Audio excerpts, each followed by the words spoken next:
you'll find that different actors have different ways of working. Like I did a film with Tommy Lee Jones and Benicio del Toro. Fear doesn't lie, and William Friedkin knew that better than anyone. He didn't ask actors to pretend. He asked them to break, to sweat, to lose control. For 5 decades, Friedkin made films that didn't comfort audiences. The early first couple of films I made were just to become a filmmaker. They had nothing really to do. They assaulted them. The French Connection, The Exorcist, To Live and Die in LA. These weren't movies. They were experiences that left scars. Police emergency, I need your car. I need your car. When am I going to get back? Friedkin didn't believe in safety, not on set, not in performance. He pushed actors past their limits, sometimes past what was reasonable. But the ones who survived that fire, they gave him something no other director could extract. Raw, unfiltered, dangerous. He once said directing is about creating controlled accidents, and the actors he loved most were the ones willing to crash. This isn't a list of the most talented, it's a list of the bravest, the ones who trusted Friedkin enough to walk into the chaos, the ones who understood that great cinema requires risk, real risk, not the Hollywood kind. These 7 actors didn't just work with Friedkin, they bled for him, and in return, he gave them immortality. Here are the actors Friedkin held highest, the ones who proved that terror and truth are often the same thing. 7. Roy Scheider. Roy Scheider wasn't afraid of water. He was afraid of failure, and Friedkin knew how to use that. This guy was a brilliant, professional, prepared actor, and he would think about his character. When Scheider signed on for Sorcerer, he thought he was making an adventure film. He was wrong.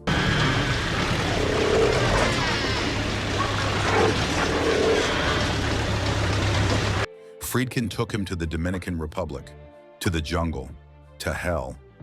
The shoot lasted months. The conditions were brutal. The cast and crew got sick. Equipment failed. But Scheider never quit. He plays a man running from his past, driving trucks loaded with explosives across mountains and rivers. Every scene was real. Real trucks, real explosives, real danger. Friedkin didn't use stunt doubles for most of it. He wanted genuine fear on camera, and Scheider gave it to him. You can see it in his eyes, the exhaustion, the terror. That's not acting, that's survival. Friedkin said Scheider had something rare, the ability to be everyman and hero at once. He wasn't pretty, it wasn't smooth. He looked like someone who'd been through war, because on that set, he had been. The film bombed at the box office. Star Wars came out the same summer and destroyed everything in its path. But Scheider's performance remains one of Friedkin's most honest. They never worked together again. The shoot was too hard, too painful. But Friedkin always spoke of Scheider with respect, not because he was easy to work with, because he was tough enough to finish. In Friedkin's world, that's the highest compliment. Scheider proved that real acting isn't about comfort, it's about endurance. And sometimes, that's all that matters. 6. Gene Hackman. Gene Hackman didn't audition for the French Connection. He fought for it. Friedkin didn't want him at first. He thought Hackman looked too soft, too nice. Gene is very liberal. He didn't really take well to using the N-word. Then he saw him read, and everything changed. Hackman brought rage to the room. Not performance rage, real anger. The kind that simmers under the surface, waiting to explode. Hey, you drop that. Pick it up. Hold those hands up. Pick it up. Come on, move. What are you looking at? Popeye Doyle isn't a hero. He's a bully, a racist, a cop who breaks rules because he thinks he's above them. Hackman could have softened that, made him likable. He didn't. He leaned into the ugliness, made you uncomfortable. That's what Friedkin wanted. Not a character you root for, a character you can't look away from. The famous car chase scene? Friedkin barely told Hackman what to do. Just put him in a car and told him to drive. Fast. The fear on Hackman's face is real. The sweat, the intensity. He was actually terrified, but he kept going, kept pushing. That's the difference between good actors and great ones. Great ones don't fake it, they live it. Friedkin said working with Hackman was like handling dynamite. Explosive, unpredictable, dangerous in the best way. Hackman won the Oscar for that role. But more than that, he defined what a Friedkin performance should be: uncompromising, uncomfortable, undeniable. They worked together once, but that once was enough to change cinema forever. 5. Ellen Burstyn.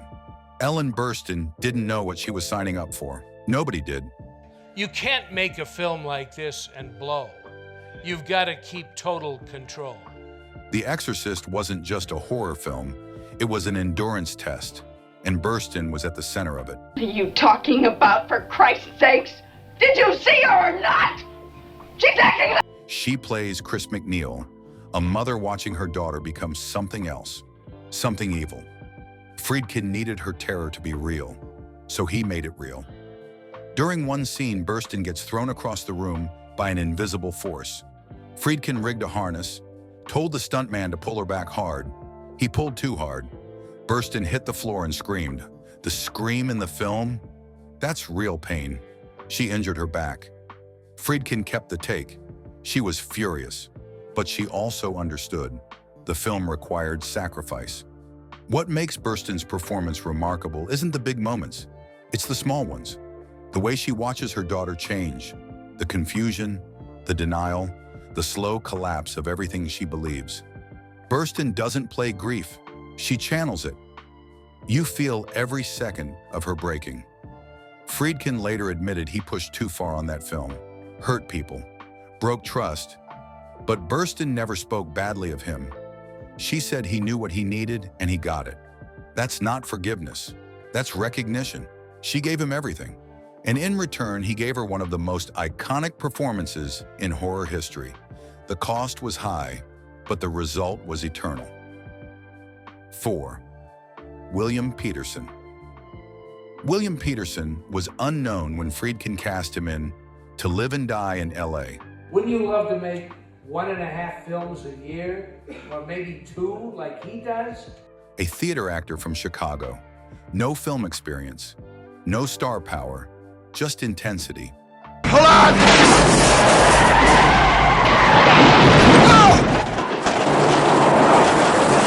Friedkin saw him on stage and knew immediately. This was his guy. Petersen plays a federal agent hunting a counterfeiter. But he's not noble. He's obsessed, reckless, willing to cross every line to get his man. Friedkin didn't coddle Petersen. He threw him into the fire. Car chases on real Los Angeles freeways. No permits, no safety nets, just cameras and chaos. Petersen did his own stunts, drove at insane speeds through traffic. One wrong move and people could have died. But Petersen trusted Friedkin. Or maybe he was just too inexperienced to know better. What makes Petersen's performance electric is the edge. He's always 1 second from losing control. You watch him and you're not sure if he's the hero or the villain. That ambiguity is everything. Friedkin doesn't believe in clean morality. He believes in obsession, and Petersen understood that instinctively. The film didn't make Petersen a movie star. He went back to television. CSI made him famous years later. But for Friedkin, Petersen represented something pure, an actor willing to risk everything for a role. No ego, no hesitation, just commitment. They only worked together once. But that film remains a cult classic, and Petersen's performance is the reason why. 3. Linda Blair. Linda Blair was 12 years old when Friedkin destroyed her childhood. That sounds harsh, but it's true. The Exorcist required things from Blair that no child should have to give.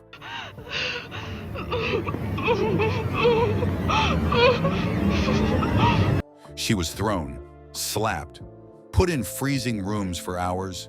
She had to say things no kid should say, do things no kid should do. And through it all, Friedkin kept pushing. Blair plays Regan, a little girl possessed by a demon.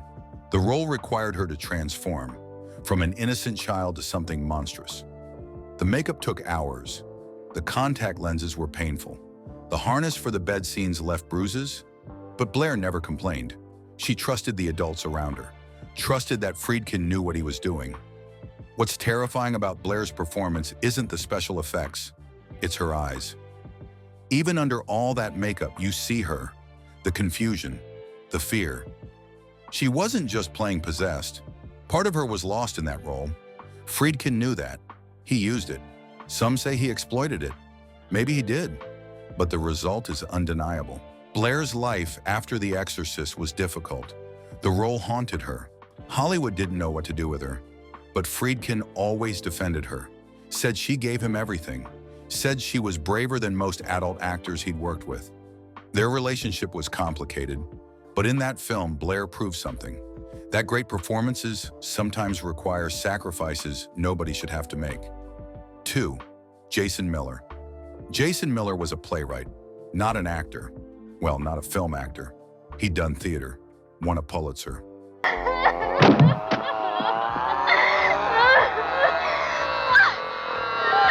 But when Friedkin cast him as Father Karras in The Exorcist, Miller had no idea what he was walking into. He plays a priest losing his faith, a man torn between science and religion, between duty and doubt. It's the emotional center of the film. Miller brought something Friedkin couldn't manufacture: real guilt, real anguish. He wasn't acting tortured, he was tortured. His personal life was falling apart during filming. His mother had just died. He was drinking, struggling, and Friedkin used all of it. Every ounce of pain, every moment of weakness. That's what makes Karras feel so human. The famous ending. Karras throws himself out the window to save Reagan. Miller did that stunt himself.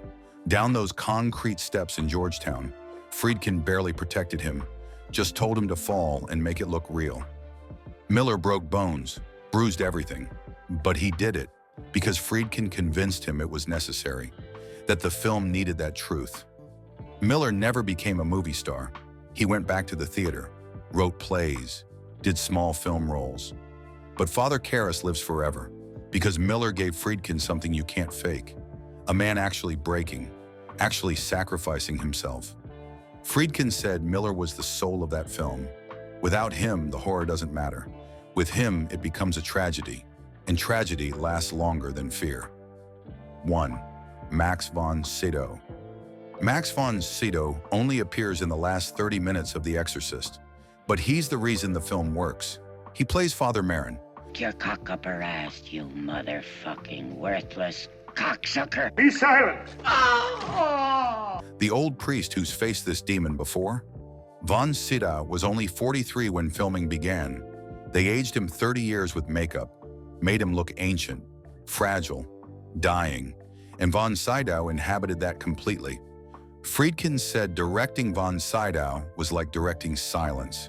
He didn't need notes, didn't need motivation. He understood the character on a level that was almost spiritual. Von Sydow had worked with Bergman. He knew how to carry weight without words, how to show faith through stillness. That's what Friedkin needed. Not a warrior priest, a tired saint, the famous image. Von Sydow standing outside the McNeil house. Fog, light streaming from the window. That wasn't planned. They were setting up for another scene. Friedkin saw von Sydow standing there and grabbed a camera. One take. That's all it took. Von Sydow gave him an image that defined horror cinema forever, without trying, just by existing. What makes von Sydow perfect for Friedkin is restraint. Everything about The Exorcist is extreme. Violence, noise, shock. But von Sydow brings calm to the chaos. His presence says everything will be okay, even when you know it won't be. That contrast is what makes the film timeless. The madness needs the saint, and von Sydow was the only actor who could pull that off. Friedkin called von Sydow the greatest actor he ever worked with. Not the most intense, not the most committed, the greatest. Because von Sydow understood something others didn't, that sometimes the smallest gesture carries the most power. That faith isn't loud, it's quiet. And in that final exorcism, von Sydow showed the world what real strength looks like. Calm in the face of hell. Friedkin never asked permission, he demanded everything. And these 7 actors gave it to him. They didn't act. They endured. They broke. They bled. And in that breaking, they found performances that can never be replicated. Because nobody makes films like Friedkin anymore. Nobody risks that much. Who's your favorite on this list? Drop a comment below and subscribe for more deep dives into the directors who changed cinema forever.